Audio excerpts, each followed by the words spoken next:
Good morning, class. Our lesson for today is about human resource planning or HRP.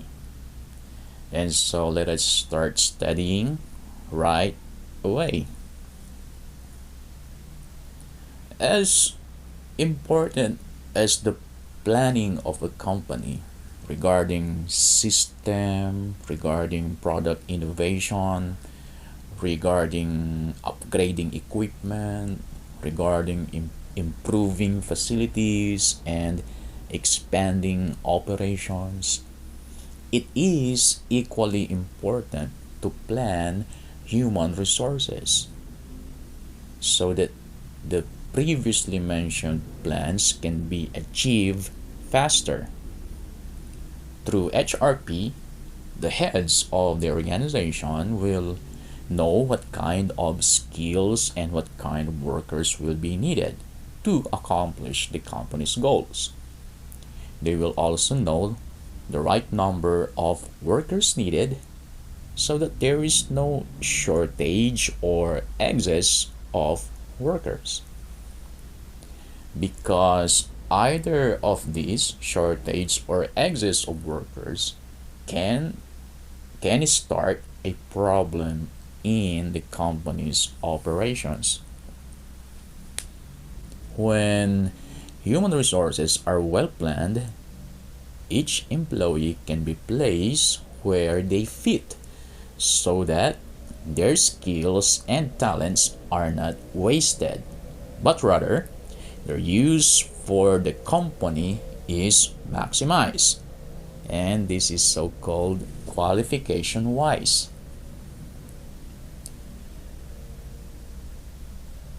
The Cambridge Dictionary,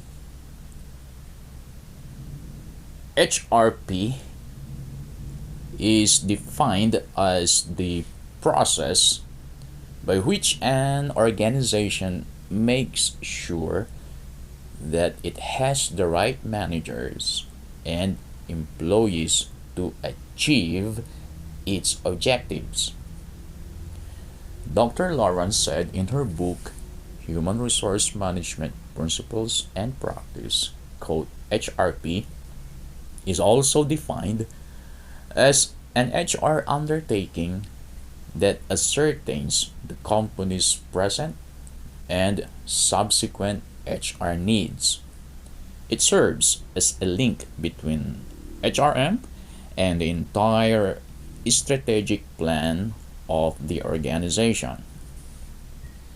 The Cambridge Dictionary meaning of HRP and definition of Dr. Lauren are confirmations of what I mentioned before about HRP, because a company will not be able to fulfill all it wants to do without human resources, because the ones who will carry out all its plans are skilled workers.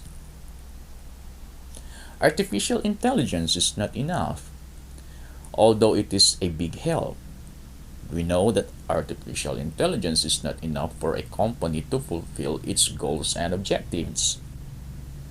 Although other workers need to be replaced by AI, its main purpose is still to ease the work of human resources, not to remove them. According to the book of Dr. Lauren, there is a process of HRP, and there are 6 steps in this process, and I will take you through this one by one. Number 1 is understand the organizational mission, goals, objectives, and strategic requirements. Before planning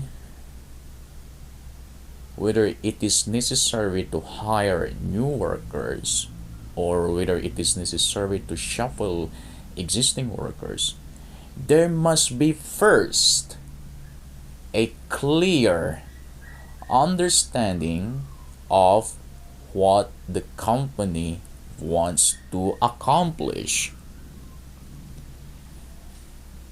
Analyze the company's goals and strategies thoroughly to know the workers needed to accomplish them. When the HR unit does that, they will also know the right type of people and skills that will be needed. Not only that, but even the right number of workers. A company cannot simply acquire workers who cannot be used to the full extent in accomplishing the company's goals. The number two process, or the number two step in the process of HRP: conduct a head count of present employees, or the so-called HR inventory. When HR is aware of the number of current workers, of course, we assume that they have already computed the cost of their salary and benefits. That will also be included in the things that should be considered, because it may be possible to accomplish the goals, but the profit that will be generated is not that big. After the inventory, the company will also know who should be moved to other positions. If someone should be promoted or demoted, who needs to participate in training and development, and above all, if new workers are needed. The number three step: know the future demand for employees, or the so-called forecasting HR demand and supply. Forecasting HR demand and supply. Once the plan has been implemented to accomplish the company's goals, can the current human resources sustain it in terms of their age, knowledge, character, and skills? What if the employees will retire next month after the implementation has just started? What has been started will be a waste if there are no capable new workers to continue.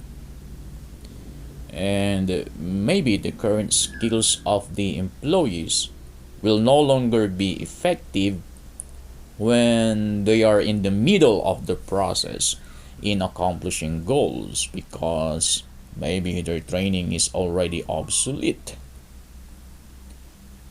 And also, the HR unit must know where to get skilled workers.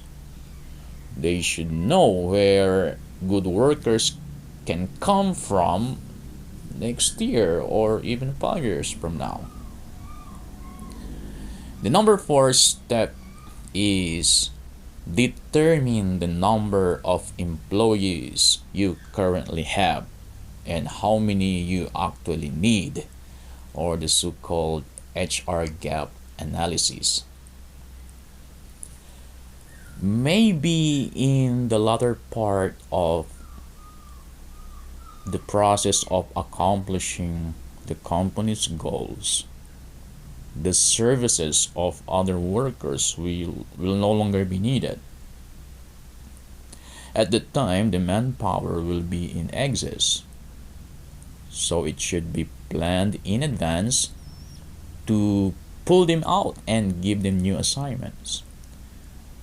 On the other hand, maybe more contingent workers will be needed in the latter part to complete a specific project.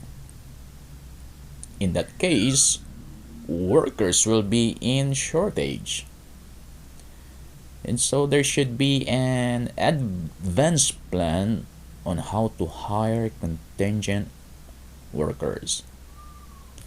You study well each phase of the project who are no longer needed and what are the skills that will be needed in order to finish successfully each phase of the project.